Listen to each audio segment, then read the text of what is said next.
Okay, so you've chosen a bike and now you're going to start riding it. So what do you start doing when you're going to ride your bike? Well, the first thing you want to do is you just want to roll around on it. So you get on your bike, start pedaling around. One of the things you'll notice is I am standing. Yes, pretty much most of the time you're on a BMX bike, you will be standing. So you really need to get the feel of the bike in this position while standing. And if you feel unstable, you need to just ride the bike around until you feel stable. So that's the first thing you want to do is you just want to get used to pedaling around on the bike. Pedals level.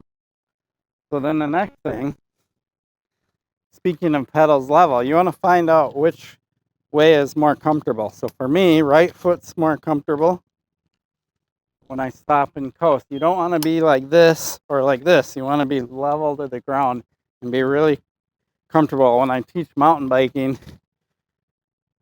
I always talk about this being the attack position right here. So you want to be comfortable with that. You might be more comfortable with your left foot forward. For me, this feels a little awkward. So try both and figure out which one feels more comfortable. All right? So that's your start. You just want to be comfortable on the bike, pedaling around, riding around while standing, not while seated. You're going to have a hard time pedaling a BMX bike while seated. You want that seat slammed and out of the way. Yes, you can raise the seat way up and sit on it and pedal around, but then the seat's going to be in the way for anything you want to do. If you're actually going to want to ride BMX and jump and do tricks and stuff, you want the seat down and out of the way. That's why it's out of the way. You see it on all riders' bikes. They have them even lower than I have mine, right? So that's what you want. So that is your first thing because you want to feel balanced. You want to feel comfortable on the bike. If you get on the bike, and you will when you first get on a BMX bike, after you haven't ridden one for a while or if you've never ridden one before, it's going to feel super unstable. It's going to be all wobbly. You're going to not be comfortable. So you need to just pedal around until you're comfortable. There's a skateboarder. His name is Aaron Cairo. He's part of Braille Skateboarding. I watch them all the time.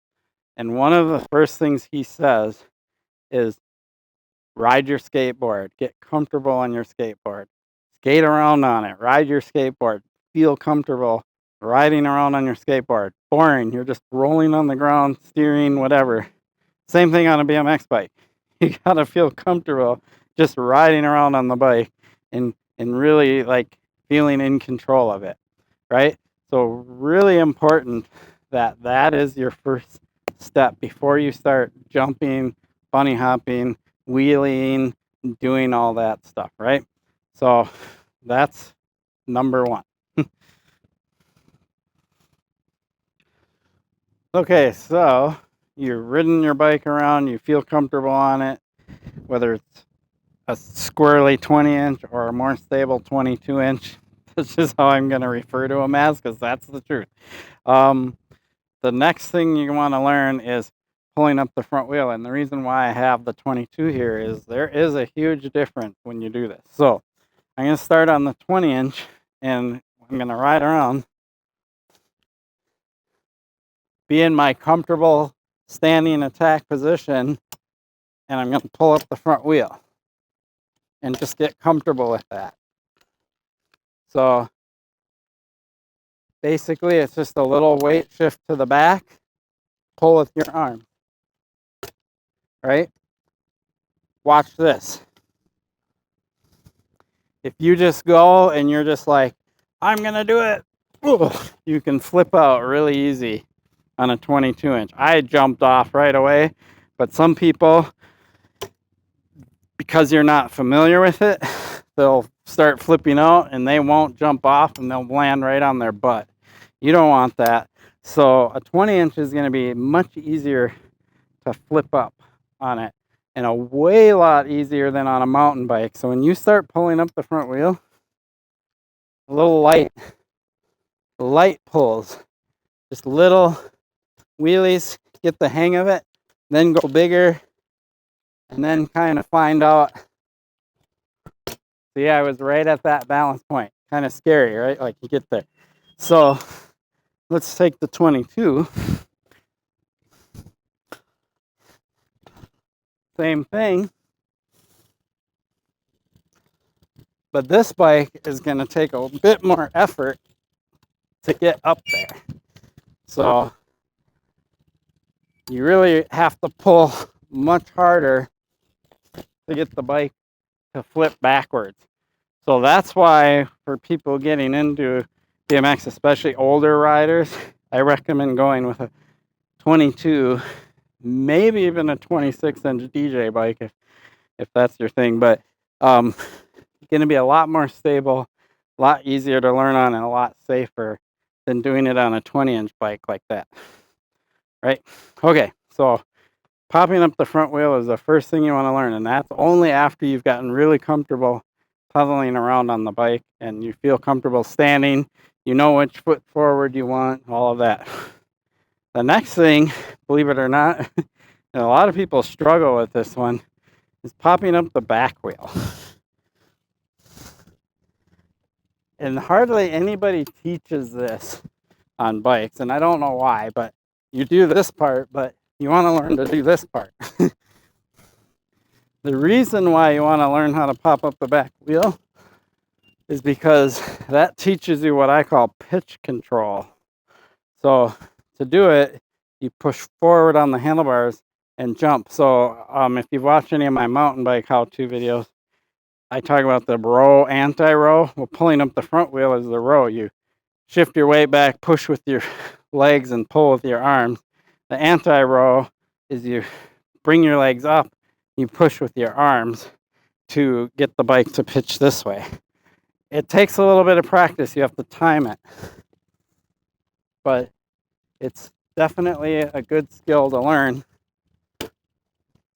And really what I'm doing, where I feel most of the pressure, is right here in my palms. And I'm not scooping and pulling up the back wheel with my feet or anything like that. I'm just jumping with the timing of me pushing forward because I can do this. This is all I'm doing. And I just happen to jump with it when I do it. Okay, so front wheel, back wheel. Riding around, being really comfortable on the bike.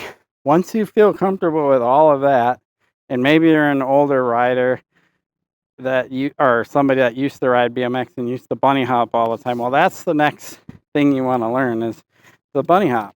Again, on this bike, bunny hop's going to be a little bit harder because it's harder to pull up the front wheel, but it's more controlled and safer at the same time. So this is not what I consider a proper bunny hop. Sure, it's a hop, but you don't want to do both wheels at the same time. You want to combine the popping up the front wheel with the popping up of the back wheel. All you do is bring them together. Front, back. Front, back. Right? Probably one of the things you really want to be doing while you're doing this stuff, which I'm not doing right now, is wearing a helmet. But because I'm just doing this stuff on the ground, I feel pretty safe without one. But again, if you're new to it, you should have a helmet on just in case you do fall or hit your head. I'm pretty confident I'm not going to fall showing these simple things. So let's go grab the 20-inch. So now I've grabbed the 20-inch, and right away, since I was riding the other bike and I get on this one, I feel a pretty significant difference. This bike's a lot twitchier, and so I'm aware of that. But same thing, pop back, front wheel, back wheel, front wheel, back wheel. Then we work on the bunny hop. Right? Notice I'm not going huge. I'm doing small things, small front wheel pop, small back wheel pop, small bunny hop. Don't try to go huge right away. Build your way up to that. So, now that I've done some of that, I can go a little higher.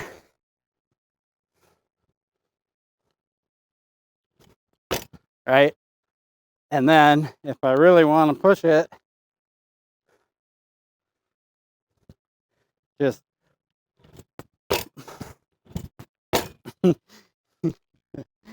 my bunny hops on a BMX bike are a bit rusty, but that'll do for most things. So once you have all of those basics down, then the next big thing people want to do, especially on BMX bikes, they want to start jumping. That's why we're here at this bank. So let's talk about that. Okay, so the reason I'm using this bank is because I want to be safe. And so launching off of this and landing on the flat top is the safest way to learn to jump. So I would suggest finding a place like this. Yes, you can go to a skate park and find where they have little tabletop ramps or things like that. One of the problems with a skate park is if you're learning, skate parks can be really busy. The other thing with skate parks is they generally have obstacles right after another obstacle and things like that. So if you are learning and you don't have full control yet, you don't want to try jumping something. Sure, maybe you land it fine, but then you have to run into a quarter pipe or another obstacle right away. So something like this is a bit safer because it's open, there's nobody around and stuff like that. So this is what I recommend. But if all you have is like a little local skate park or something, and they have some small ramps, tabletops, or little fun boxes or stuff, you can use one of those. Just be aware of the tightness of the park and other people at the park. There is skate park etiquette. So if you're new to this, just going out and riding around and not paying attention to what other people are doing isn't very good etiquette. You need to know your timing and all of that. So skate parks can be a bit challenging, especially for a newer rider or somebody that's never ridden one. So this is a great place to learn to jump. And the nice thing about this one is you can start small and build your way up closer to the building, gets a little steeper, and then the landing's flat, right? So basically what you do is come at this with some speed, and I'll show you in a minute. You don't have to be going super fast, but you definitely want to have a decent amount of speed. And then when you come up this, as you're coming up, you want to compress. Well, a lot of times we call that pumping. You compress, and then as you're coming up, you spring up and pull up with your front end, your arms. So this is the row anti-row technique. So row is pulling with your arms, pushing with your feet. So you want the bike to rotate like this. And then once you get here, you want to do the anti-row and push forward. Chances are you might do this. You might not go that high, and then you might land front wheel. But if you practice your bunny hop and learn how to land both wheels or back wheel first, this is the same thing. You get in the air, then when you're in the air, you keep pulling with your arms, you push your feet down to land back wheel first. So I'll do an example of that, and let's see.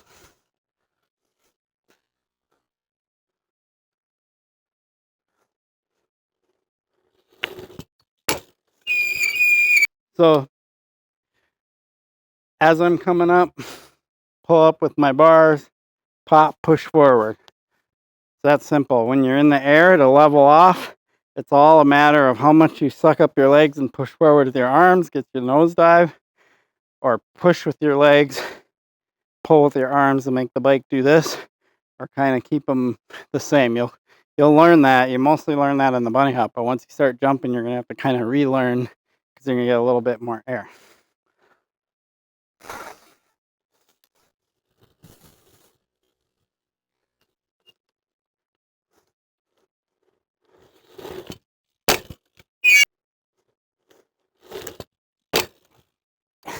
Pull. There you go. Now I lowered the tripod, and I'm going to try to get a little bit better angle from here of this. So remember, row, pull, push with your legs as you pump through the transition. And then as you come off, you're pulling with your arms, springing up, and you're doing the anti-row, pushing forward with your arms, bending your legs up. If you're shooting a basketball, you actually push into the ground at first. That's what you're doing as you're doing the row. And then once you get here, you suck your legs up. Right? You want to do the same thing on a bike.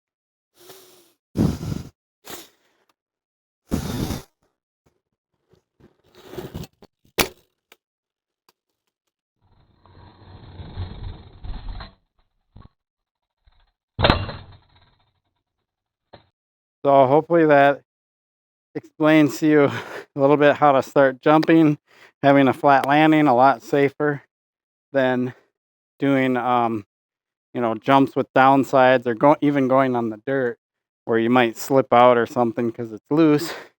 Something like this is perfect to learn on. We will talk about equipment to start with: helmet, knee pads, things like that. Yes, I should be wearing them right now, but I don't have them with me. So, and I've been riding a long time, so I feel comfortable not wearing them. Okay, there you have it. That is like what you want to start with. One of the things I just want to really stress is there's this generation of people that like to say, just go send it. Just send it, right? I've seen a lot of people get hurt doing that, because if you're going to send something and you don't understand the mechanics of what you got to do with your body, how to be centered on the bike, how the bike feels, all that stuff, gravity is a powerful thing. It's going to take charge and it will wreck you. So I hate the term just send it. I know it's popular with the young crowd, the mountain bike free ride crowd, even the BMX crowd. There's even a group out there called, Send It BMX, stuff like that. But the reality is don't send it until you have some basic fundamental skills down. Then by all means, gradually build your way up. Whether you choose a 20-inch or 22, or even go, in my first video I showed the 26-inch DJ bike. That's going to be the most stable and really will achieve anything that these bikes achieve. My caveat to that is, if you plan on riding dirt jumps and things like that, and that's your thing, a 26-inch DJ bike is a really good bike for that, especially if you're coming from the mountain bike world. Yeah, it's not BMX, but it's pretty much identical to BMX with just a bigger wheel. I mean, really, that's it. But if you do really want to stick with pure BMX, I highly recommend trying a 22 if you're an older rider. You don't have to. I mean, you can certainly start on a 20-inch. Definitely get into a longer top tube if you're taller. I'm only 5'7", so 20.5 works for me. But I feel like this bike's pretty squirrely already. I'm more comfortable on the 22-inch, believe it or not. So this bike for me kind of works really good in skate parks, stuff like that. Things where I want to pop 180s, and like I'm going to be relearning 360 soon, things like that. This bike here is, I love it for jumping. When I go to the big airbag jump, if I go to a Cottage Grove bike park or anywhere where I'm jumping, even riding the pump track, this bike feels much more stable and comfortable for that kind of thing. And then this bike feels much better for if I'm going to be grinding ledges, riding quarter pipe ramps, things like that at a skate park or something like that. So that's what I use the two different bikes for. So I don't ride this one as much as I used to. I mostly ride my 22. And, I might get to a point where I evolve to only riding a 22. I don't know. But one thing I do know is I've ordered a 21-inch top tube with a little bit longer rear end, 20-inch frame and fork. Or I believe it's just the frame right now. But I want to try a 20-inch with a little bit longer frame, a little bit longer rear end, and see how I like that. It's a custom order. DWA is the name of the brand, and once I get that in, I will build it up and obviously talk about it on my channel, and probably do a comparison between that and this bike, like a little bit longer frame, a little bit longer rear end. How does that feel? Does it feel more like a 22? There's so many variables to this, so you really just got to dive in and pick something that mostly matches what you think is going to work for you, and then once you gain some experience, do something else. That's why I recommend going and buying a complete and not custom building right away, because if you buy a complete, you kind of figure it out and figure out how to ride a little bit. Then you can start evolving to customizing and things like that if you really get into it and really like it and enjoy it. All right. This one's getting a little long, but I wanted to really go over that stuff in pretty good detail for you. Rule number one, before you do anything, get comfortable standing and riding around on your bike. Feel good pedaling around, riding, and stuff like that before you start anything. I love Aaron Cairo's skateboard tip of be comfortable riding a skateboard. If you're going to start learning ollies, if you're not comfortable riding the skateboard and you're going to learn ollies, it's kind of silly. Like, you're not well balanced. You're not comfortable on the board. I love that advice, so I'm applying it to BMX right here, or mountain biking or anything, right? Be comfortable riding the bike around, then slowly progress to these other things. Safest way to do it. Really appreciate your support for my channel. Please like and subscribe, especially if you like my content. Hit that subscribe button. It helps me out and grows my channel. Getting a lot of comments, a lot of positive feedback from my channel, and I enjoy doing this. Peace.